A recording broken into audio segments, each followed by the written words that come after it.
একটা প্রশ্ন কিন্তু প্রায়ই আমাদের মাথায় আসে, ইরান যার কাছে আহামরি কোনো নৌবাহিনী নেই, সে ঠিক কিসের জোরে হরমুজ প্রণালীর মতো একটা গুরুত্বপূর্ণ জলপথ বন্ধ করে দেওয়ার হুমকি দেয়, এমনকি বিশ্বের বড় বড় সুপার পাওয়ারদেরও চ্যালেঞ্জ জানায়। তো চলুন আজকের এই আলোচনায় আমরা ঠিক এই ব্যাপারটাই একটু ভেঙে দেখার চেষ্টা করি। তাহলে চলুন একদম মূল প্রশ্নে চলে আসি। একদিকে আছে ইরানের নৌবাহিনী, যার বেশিরভাগ জাহাজই বেশ পুরনো, প্রযুক্তিও সেকেলে, আর অন্যদিকে বিশ্বের সবচাইতে শক্তিশালী নৌজোট। তাহলে ইরান ঠিক কোন সাহসে এই চ্যালেঞ্জটা ছুড়ে দিচ্ছে? এই পরিস্থিতিটাকেই বলা হচ্ছে হরমুজ প্যারাডক্স বা হরমুজের বিরোধাভাস। চলুন দেখি দুই পক্ষের শক্তির মধ্যে আসলে পার্থক্যটা ঠিক কতটা।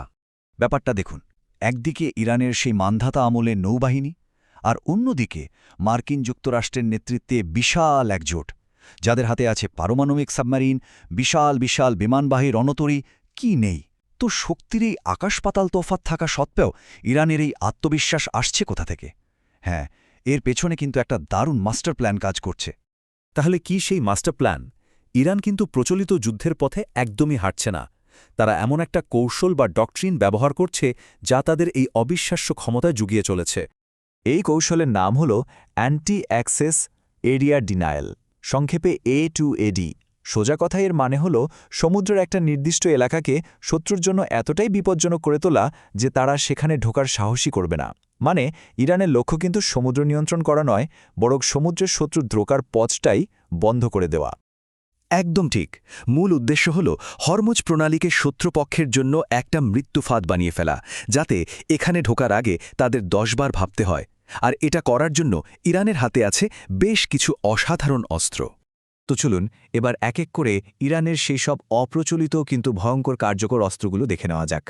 আর এই তালিকার শুরুতেই আছে এমন একটা জিনিস যা ইরানকে প্রকৃতি উপহার দিয়েছে। ইরানের সবচেয়ে বড় আর প্রথম অস্ত্র হল এই হরমুজ প্রণালীর ভৌগোলিক অবস্থান। এটা এতটাই সরু যে বিশাল বিশাল জাহাজগুলোকে বাধ্য হয়ে মাত্র 9 কিলোমিটার চড়া একটা নির্দিষ্ট পথ দিয়ে যেতে হয়। আর সবচেয়ে বড় সুবিধা হল প্রণালীর সব গুরুত্বপূর্ণ দ্বীপ ইরানের দখলে। ফলে তারা বলতে গেলে মাটিকে বসেই যে কোনো জাহাজের উপর হামলা চালাতে পারে। এবার আসা যাক ইরানের দ্বিতীয় অস্ত্রে, সেটা হল নেভাল মাইন।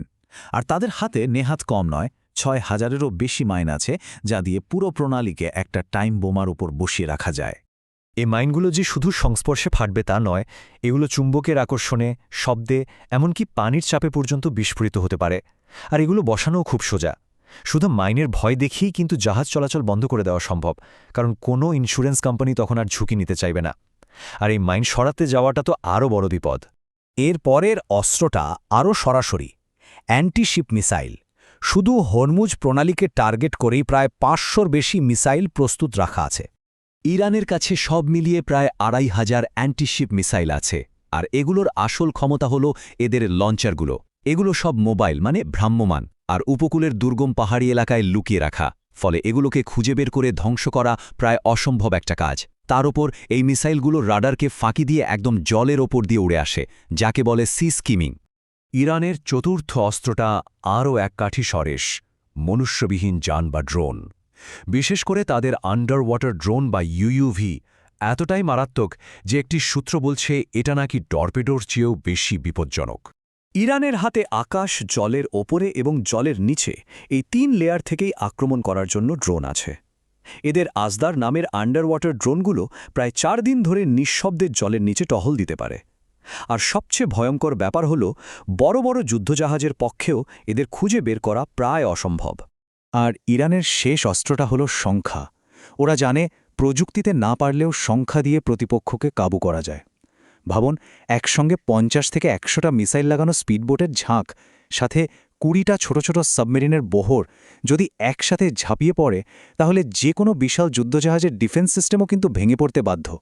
এখন আসল প্রশ্ন হল ইরান এই সব অস্ত্র একসাথে ব্যবহার করবে কিভাবে? এখানেই আসছে স্যাচুরেটেড অ্যাটাক বা পরিতৃপ্ত আক্রমণের ধারণাটা। এই কৌশলের মূল লক্ষ্য একটাই, প্রতিপক্ষকে একেবারে হতবম্ব করে দেওয়া। ভাবুন তো একবার, আক্রমণটা হচ্ছে একসাথে সব দিক থেকে। প্রথম ধাক্কাতেই ধেয়ে আসছে মিসাইল আর মাইন, শুধু বিশৃঙ্খলা তৈরির জন্য। এরপরে আকাশ, জল আর জলের নিচ থেকে ছুটে আসছে ঝাঁকে ঝাঁকে ড্রোন, ডিফেন্স সিস্টেমকে একদম গুলিয়ে দেওয়ার জন্য।